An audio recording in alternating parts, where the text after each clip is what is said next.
औज़ुबिल्लाहिमिनश्शैतानिर्रजीम बिस्मिल्लाहिर्रहमानिर्रहीम। अस्सलाम वालेकुम, नमस्ते, सत श्री अकाल, जय कृष्ण। मैं बिदर के पूरे हिंदुस्तान के पब्लिक के बारे में, जनता के बारे में कुछ ये बोलना चाह रहा हूँ, कुछ कहना चाह रहा हूँ।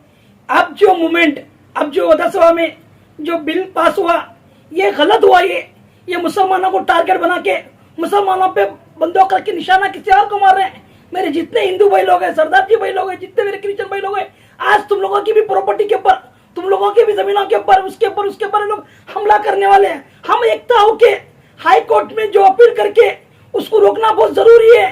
क्यों कि देश के हालात बिगाड़ के, देश का कानून तोड़ के, कानून को दूसरा कानून बनाने की जो कोशिश कर रहे हैं, इसको सक्सेस वाले मत दो मेरा भाई। मेरी रिक्वेस्ट है पूरे हिंदुस्तान के अंदर, एक दिन मेरे हिंदू भाई लोगों से मैं रिक्वेस्ट कर रहा हूँ, सरदार जी भाइयों से रिक्वेस्ट कर रहा हूँ, क्रिश्चियन भाइयों से रिक्वेस्ट कर रहा हूँ कि आप लोगों की भी संपत्ति, आप लोगों की भी प्रॉपर्टी के ऊपर ये लोग ऐसे ऐसे चीजें कानून निकालेंगे जिसके बाद अपने को चांस नहीं मिलेगा। अभी इनको रोकना बहुत जरूरी है।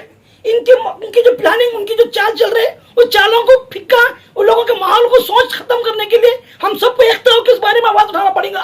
कुछ राजा सिंह बल्कि कोई हैदराबाद में उन्हें एक मिसाल बोला, उसको चुनौती देके बोल रहा हूं राजा सिंह को मैं। जुम्मा 10 साल और पॉलिटिशियन आके उन्हें, मैं कम से कम 25 साल से पॉलिटिक्स के अंदर हूं मैं, कि सियासत के लिए गेम क्या करते, सियासत के लिए क्या चाल चलते मुझे अच्छी तरह मालूम है। एक दूसरे के मजहब, हिंदू भाई में, मुसलमान भाई में लड़ाई लगाना, दहशत बनाना राजा सिंह का बहुत हो गया। राजा सिंह खुले लफ्जों में बोल रहा है कि बकरा काटे तो मुसलमान को मत दो, अपने कौम को बुलाओ, वो करे तो इसको बुलाओ, उसको बुलाओ। क्योंकि अरे भाई, आपको हम दावत दे रहे क्या बकरा काटने को? आओ बोल के हम बुला रहे क्या तुम्हारे को? तुमको जरूरत पड़ी तुम बुला रहे, तुम्हारे दोस्त तुम काट लो। क्यों गलत बयान दे रहे, क्यों गलत मैसेज दे रहे? हाँ, क्या पॉलिटिशियन है।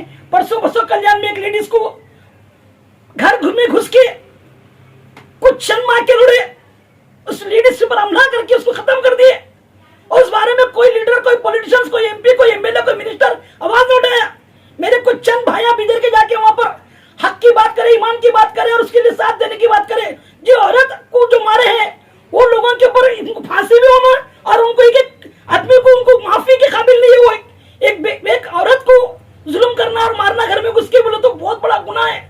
और उस औरत को गवर्नमेंट से 50 लाख रुपए उसको ये मिलना और उसके परिवार को नौकरी मिलना, मेरी ये ख्वाहिश है। और बसों कल्याण, बीदर रहो, भालकी रहो, उन्नाबाद रहो, सारे डिपार्टमेंट को बोल रहा हूं मैं, पुलिस डिपार्टमेंट से रिक्वेस्ट कर रहा हूं मैं, जो भी क्राइम कर रहे हैं, जो भी चोरियां कर रहे हैं, जो भी लोगों के ऊपर पड़े में चोरियां के साथ रह रहे हैं, उनको उम्र कैद की सजा दिलाओ। मेरी ये रिक्वेस्ट है पुलिस से मेरी।